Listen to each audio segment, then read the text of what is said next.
Well, friends, to orient you where we are, today is our second week of doing respect or honor, which is Kavod in Hebrew. And then next week will be the first meeting of silence/mindful speech. And then we'll have no meeting on June 24th when I will be on vacation visiting my family in Syracuse. And then we'll come back the following week for our second week of silence. And of course, this is a drop-in session, so whenever you can join us, you're always welcome. But we try to structure each one to be standalone as much as possible. The one area where there's a little bit of overlap is when we start our check-in. And so the question is, how did honor show up for you in the last week? Our focus was on actually honoring ourselves and realizing that the more that we can inhabit our own divinity, the better we'd be able to sort of see the divinity in other people. And if we're feeling bad about ourselves, we see bad in other people, and the better we're feeling, the better we'll be able to notice the good in others. So our practice, or one opportunity, was maybe trying to notice something you did that was good, or maybe a way that you sort of showed kavod or honor for yourself in the last week. Or any other sort of interesting, mindful experience you'd like to share or check in with, that would be fine too. So who would like to begin? Yeah, Joanne. Hi. So I am trying to do this project called Honey from the Heart with another woman from Sisterhood. And I don't have a problem with her, but there was another woman in Sisterhood who had tried to, who was in charge of it last year, the vice president, co-president, and the former president. And this woman this is what she does. She sends me email after email with questions and suggestions. And I didn't ask her to. She made up a flyer. I really didn't like the flyer. I finally had to tell her that I didn't like it. And I think at some point, that was a phone call. But there was also some email communication where she copied the email to like 3 other people in the group, which I thought was inappropriate. It's like we're having a little contretemps and she's sending it to some other people to listen in on it. And so then I said, well, when I said this to you, I didn't copy it to other people because, in the past you said, we shouldn't discuss anything that involves her when she's not there. And I didn't think it was appropriate. So she writes to me, this is like classic. Oh, so you were guilty and ashamed? That's why you didn't share it? And I was like really angry, and it wasn't a good response, but I said, I was trying to not, spread talk about you. And then I said, and look in the mirror, which was really not nice, but I did it. And I've seen her since, she's been okay, but this was a person who never cracks a smile. Our office manager tried to get her to smile. And so anyway, Joanne, I just want to make sure we have time for everybody. All right, to share. I'll just come off because I'm waiting for my son to get off the train. But yeah, anyway, so I don't know if that protected my kavod at all, or just said, don't impugn or make an assumption about something I did That was for your benefit. That's all. Okay, bye. Sorry. Thank you, Joanne. And it sounds like a very challenging situation that you had to deal with. Yes, thank you. Other people, did anyone notice themselves doing something good? I have to say, I've had a terrible issue with procrastination this week. I have two papers to finish, and one is, it's just like been torture getting this thing written, and I'm really trying to, sometimes I'm limping along with like a few sentences here and a few sentences there, and I'm really trying to like be kind to myself. Say, all right, you got 2 sentences closer, even though you didn't get as much done as you'd like, but you got two more sentences done. It wasn't like the whole thing was a loss. You're making progress. So that's how I've tried to kind of honor myself and notice when I'm doing some good things.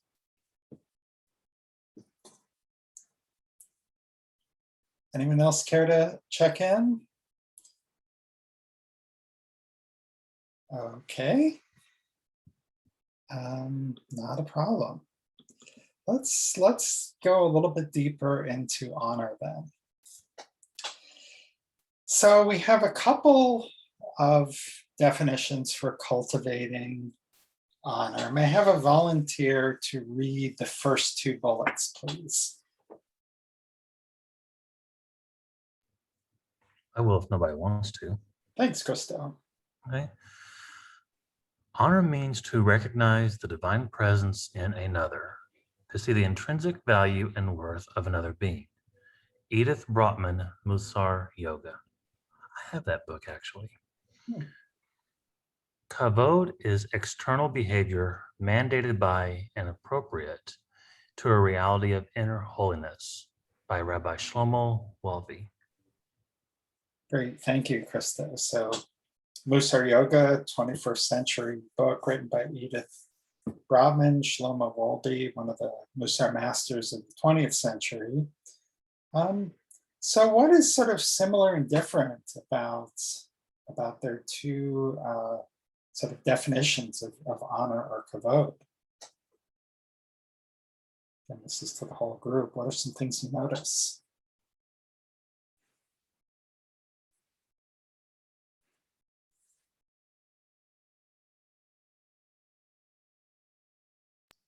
Well, divine presence is in both. It's just, the first one is saying recognize it in the other.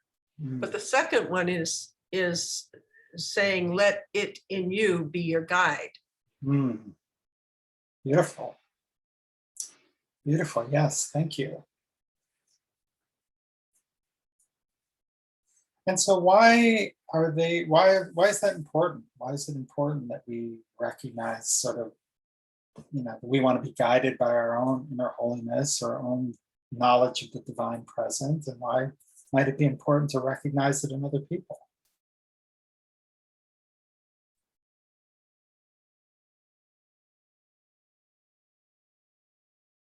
Or is it important?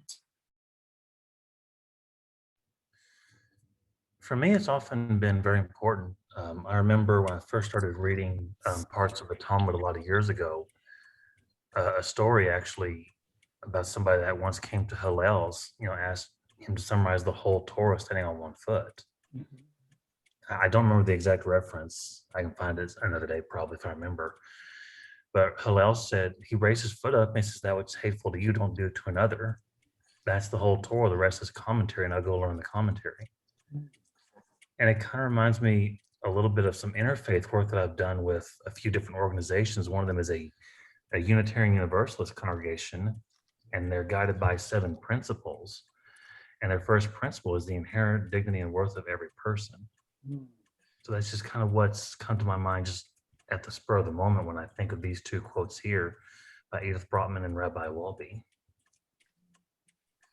Thank you, Krista. I love that. It's almost like it's an equalizing factor. It's like there is a dignity and worth of each person, and we need to remember it within ourselves and use that to kind of elevate our own behavior. And we want to recognize that in other people as well. Wonderful. Okay, so let's move on to the second two quotes. Krista, would you like to read those as well? Only if nobody else wants to. I'll give them the opportunity if they'd like. If not, then I will. Anybody else? Maybe someone we haven't heard from yet today? Guess not. Okay. The best way to honor a blessing is to be a blessing. I'm going to butcher this person's name. So, Mpumi Nobiva. Mhm. So South And I- African writer, mindfulness teacher, and coach. Okay. As I think about the sacred connection of Kavod in this time, place, season, this moment on the spiral of time, the climate crisis comes to mind. Maybe it is really a Kavod crisis.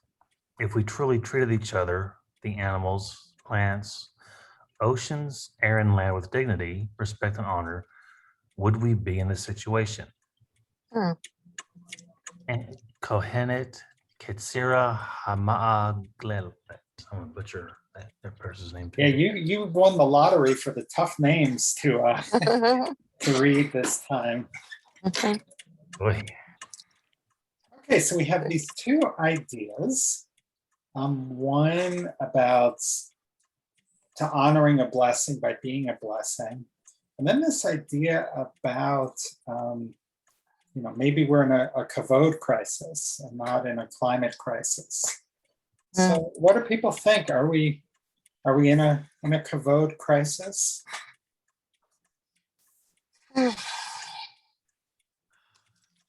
Could you put that quote up again, please, for just a sec?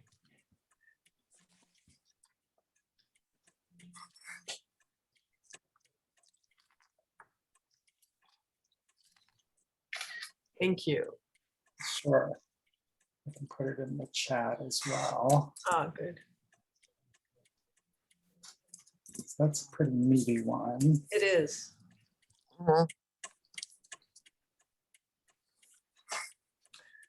Kohenets are graduates of Rabbi Jill Hammer's Priestess Institute. It's trying to recapture the sacred feminine in Jewish teaching, a lot of the teachings that were sort of buried or silenced by the male writers. So they're a very interesting group.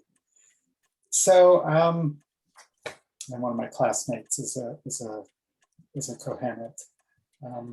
But in any event, what is this idea of a Kavod crisis? What might she be talking about?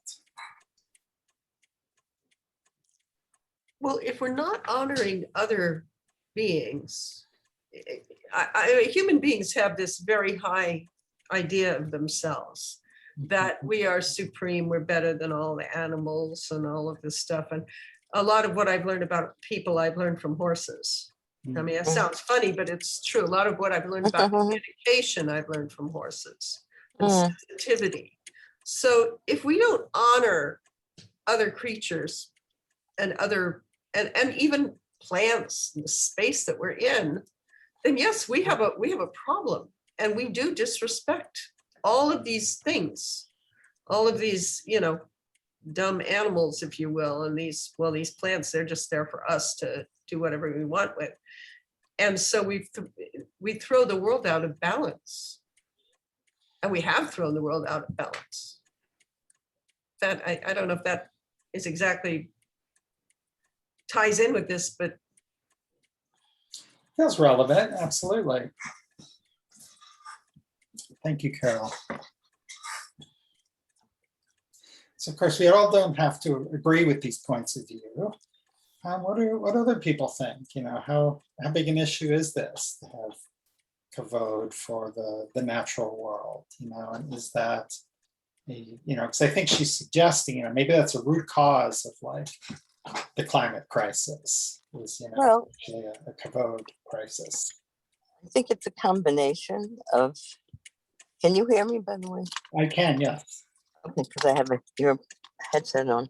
I think it's a combination, because part of it is these, large agribusinesses and oil companies that are only interested in profit and not even thinking about what they're doing to the environment. And then I guess maybe part of it is the way, I think Americans especially are extraordinarily wasteful, and we eat, and everyone's eating burgers, and the cows have methane, and it's a whole thing. But a lot of it has to do with agribusiness too, because the dairy industry.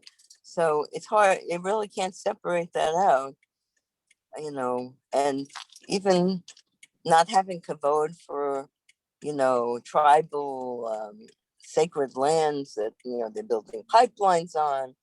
And I was very happy to hear that that pipeline was canceled. I forget what it was, but anyway, that people were protesting. They just go right through. Yeah, thank you, Joanne. Sacred land. Yeah. Okay, thank you.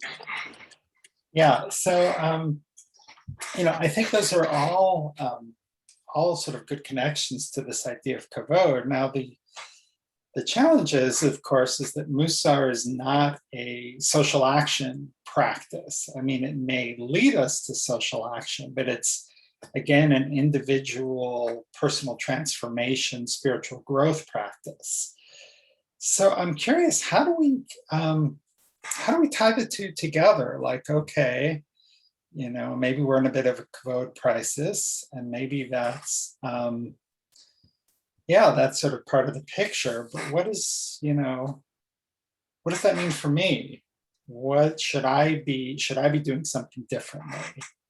How can I sort of increase, my kavod for some of these things? Or is this the priority for our own growth, or is this kind of an interesting observation?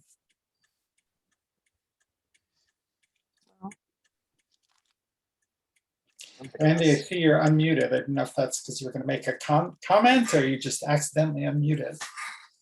No, I was thinking. I'll try to say quickly. Kavod, it seems to me, it makes us consider both ourselves and the other in the interrelationship and interdependence. And I was really shocked that the last two quotes, because it's like I had a class yesterday. We're talking about globalization and nationalism. Well, it's that very same thing. Yes, the world's made of many nations and different groups of people, but we need to be good global citizens. We need to be good human beings. You know what I mean? Sometimes we can do something that's good, but if we aren't in general good human beings, that we can't really be good, And I was thinking this morning too. It's like I was thinking, they were talking about the world that we have like plankton and human beings and whales, and which one of those things have most honor. I was actually thinking about this morning, and I was surprised. I thought, oh no, this is way, this is a class about human beings, and it's like, and it made me thoughtful, because it's like, well, maybe plankton have more honor, because that without them there's no oxygen, there's none of the rest of us, and sometimes I actually had trouble thinking, well, with human beings, what good do they do? What honor do they have? If I no, truly, and I thought a little bit, on my walk, I go by, I didn't walk today, but there's homeless people in the park, and it's like, whoa, what if this is like this with people, and the things that are the smallest and the least actually hold everything together and have the most honor. I know there's an expression in Yiddish, it says that beggars are royalty in disguise, which has that idea that there's a dignity in things we ignore at our own peril. So I don't know if I've wandered away, but it's like I can't quite grasp that, that's not where my mind, if Well, I Randy, your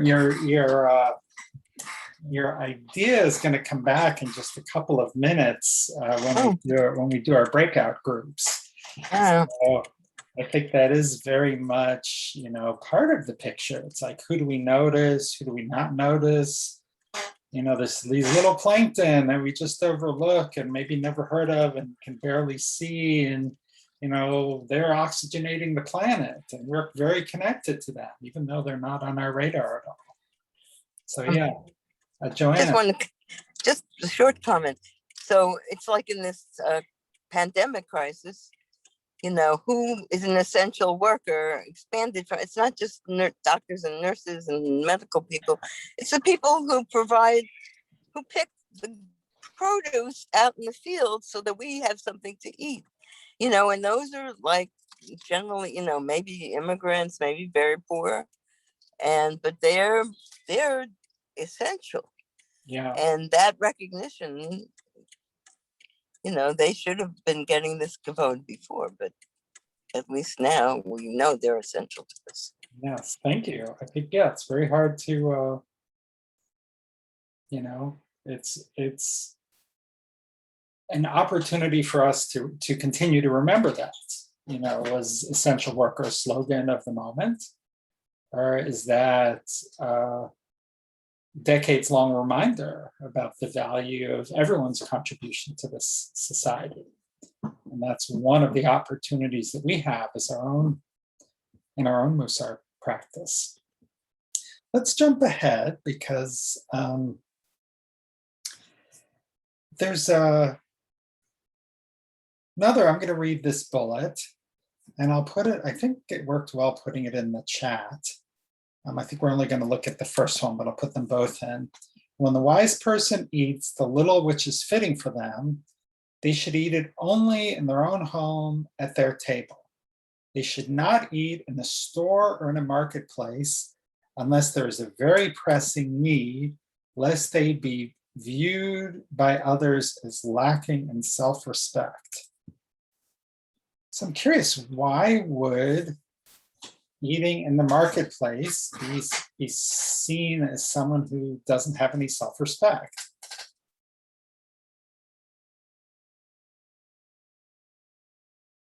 I remember there was this, I don't know, some people may remember this old show, Bob Newhart, used to be on in the 70s. And he had this buddy and he was in the grocery store and he runs into his friend and his friend is like chomping on a piece of celery. And he's like, what are you doing? Eating the celery. He's like, oh, I'm hungry. So I'm eating the celery and, then I don't have to pay for it, And so it was, it was a comedy. It wasn't particularly funny, but for some reason I remember it 30 minutes later. But that's sort of what comes to mind with this idea of sort of eating in the marketplace. What's the big deal?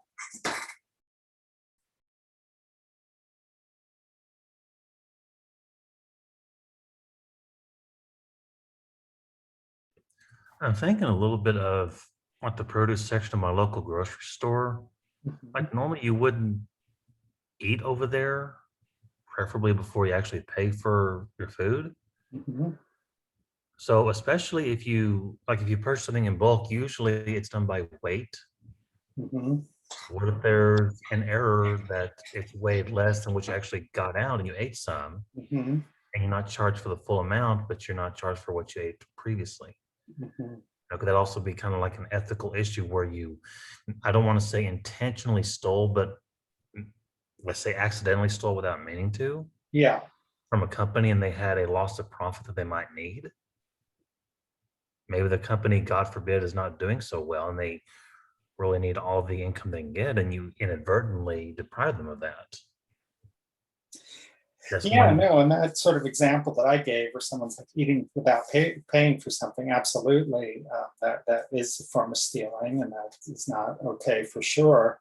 What if someone's at the farmer's market, and they buy a bag of cherries or something, and they just stand there in the middle of marketplace and start pounding down these cherries, just like or they get like they get a chicken leg or something, and they're just standing there right in the middle of the sidewalk, sort of eating their food, without sitting down, without moving out of the way. What is that? How is that related to Kavod, or is that related to Kavod? Well, I think it is a lack of self-respect in a way. Mm-hmm. And I think we're very much a fast food world. Mm-hmm. And also, I'm thinking also of Costco and also even in the regular supermarket, they used to put samples of the fruit cut up. You could take it. So things are different maybe, but in general, just,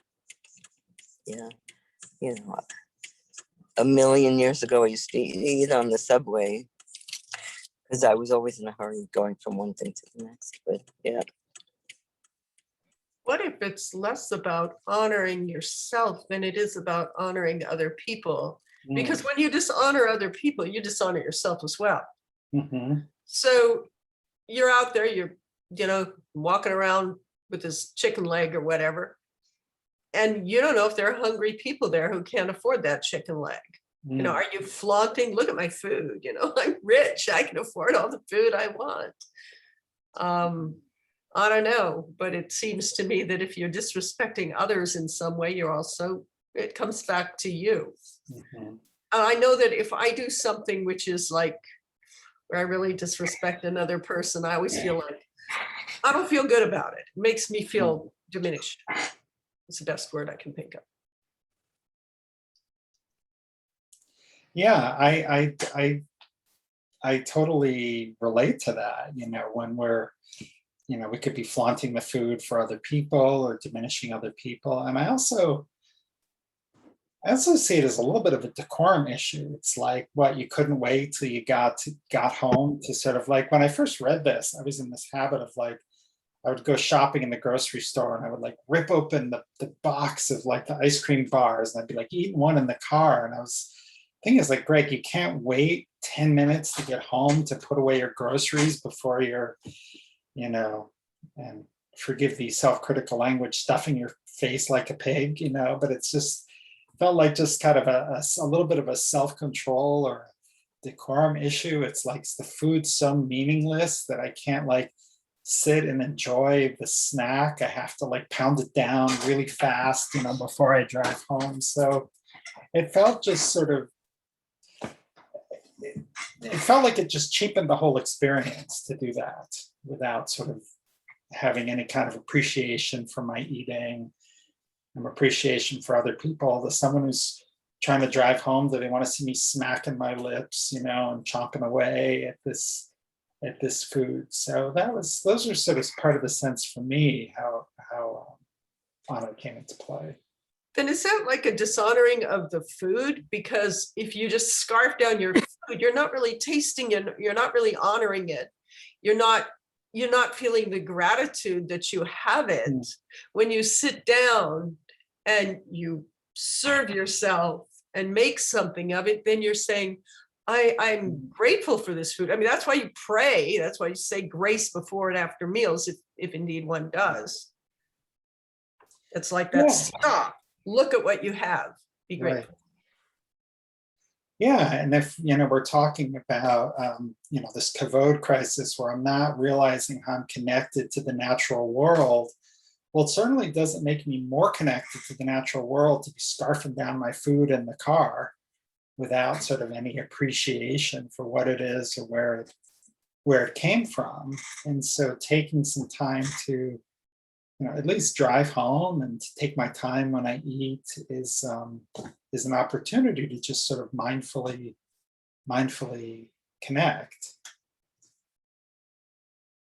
Does that make sense? Yes, and in the Native American tradition, some Native American traditions, they give thanks to the buffalo or the whatever it was that they killed. Say, I honor every bit of you, and you are feeding me. Yes. Yeah, absolutely. Similar idea. Okay, so here's another Here's another level of honor. May I have a volunteer to read this first bullet?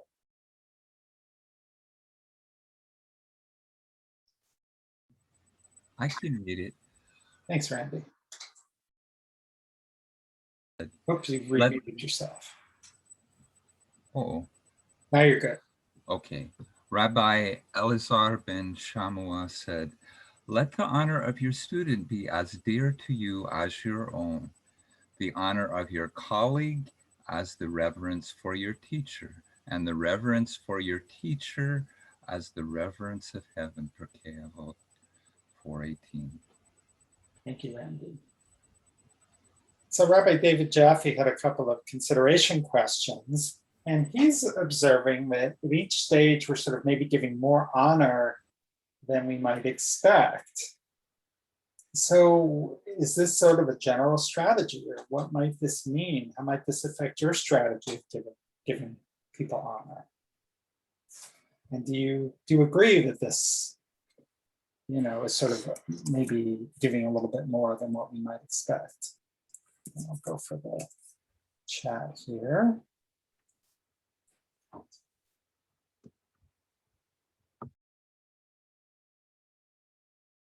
Shelley, you look like you're percolating a little bit here. What is your take on this? You're mute. I've been pondering all this. When you guys were talking about all that, I was thinking about how when the pandemic first started and how crazy people were with toilet paper and just hoarding and PPEs and stuff and I remember there was this one couple that were caught on TV going into the grocery store and filling up both their shopping carts with all the meat they could buy. And, they were caught even being said, ha ha ha, we got it before you guys did. And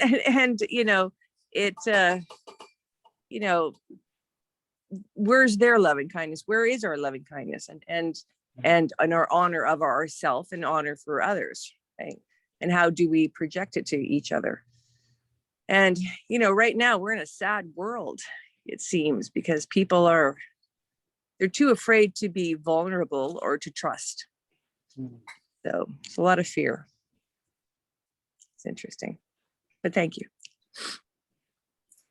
Yeah, I think that's a great observation, and maybe that's part of our Kavod crisis. We don't have honor for other people, we don't have honor for ourselves, then there's no trust in others and a lot of fear. Like my daughter, she was in Atlanta, and when there was the gas pipeline shut down from the ransomware attack, they ran out of gas in Atlanta. And it wasn't because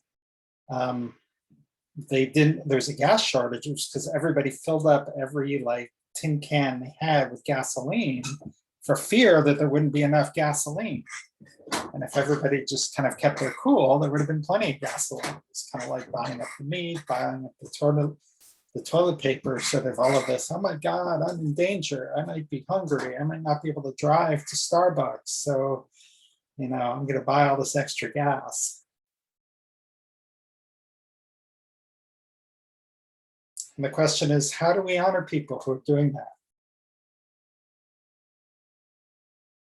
How do we recognize their divinity?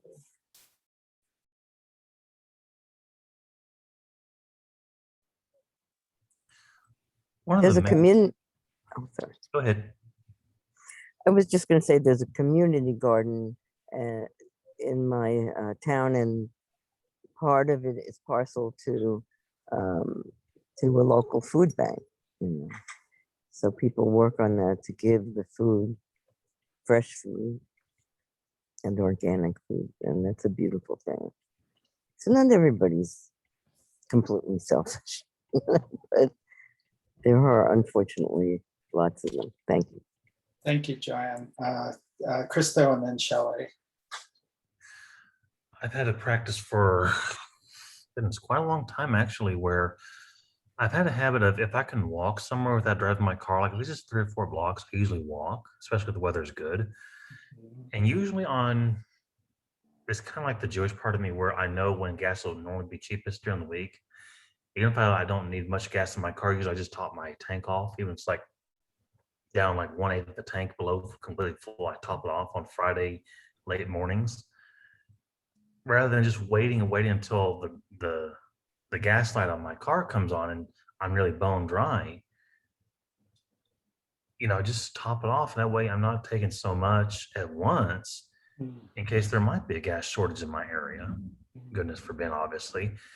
And still even today, if I can walk somewhere rather than drive my car, why not do that? Thank you, Krista. Or, yeah, no problem. Shelley. You said, how do we honor somebody who are doing those acts of recklessness or whatever? And I just have to come back to, well, everybody has that divine spark. And perhaps that couple that we're buying up all that meat, we're going to distribute it, have hope and faith.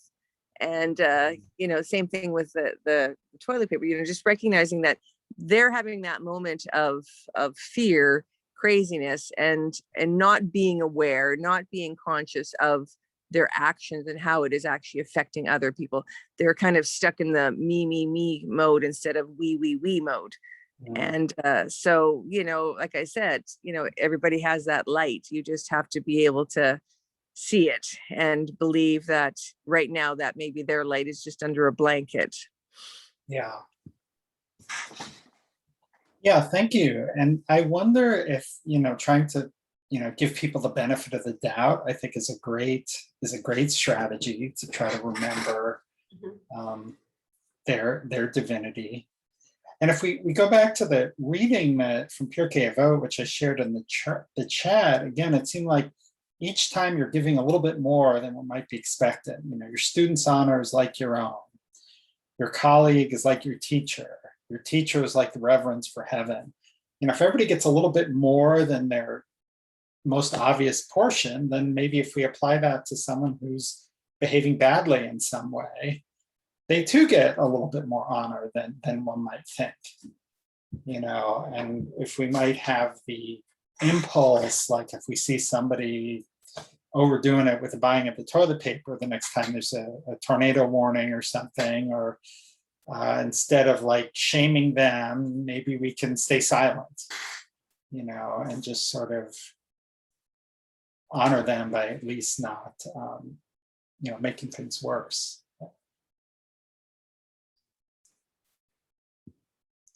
Well, Go ahead. I was going to transition, but I'm happy to hear the comment. Oh, I just had a very quick comment that if you give somebody more respect than you think maybe they deserve, sometimes they will act more respectful and more respectable. Not always, sometimes. Yeah. Can't hurt. Thank you, Carol. Yeah, that's a great segue to our question for the breakout groups, which I am looking for.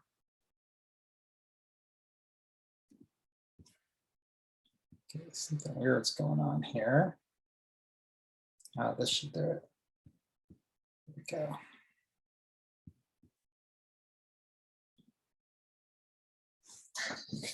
So Ben Azai used to say, do not be scornful of any person and do not be disdainful of anything, for you have no person without his hour and no thing without its place. So what kinds of things are you prone to disregard as insignificant? And then how might you act differently? We've all had our moments where we've overlooked someone and we've overlooked something and we try to do better, but in our sort of the safe, confidential, non-judgmental, non-giving advice space of our breakout groups, we'll, have an opportunity to kind of wrestle with this a little bit. So I'm going to open the breakout rooms.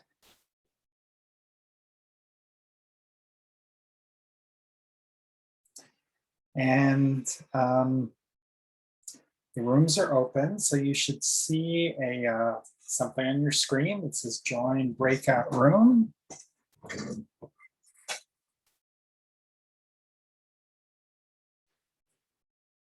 Britt, are you going to join a breakout room?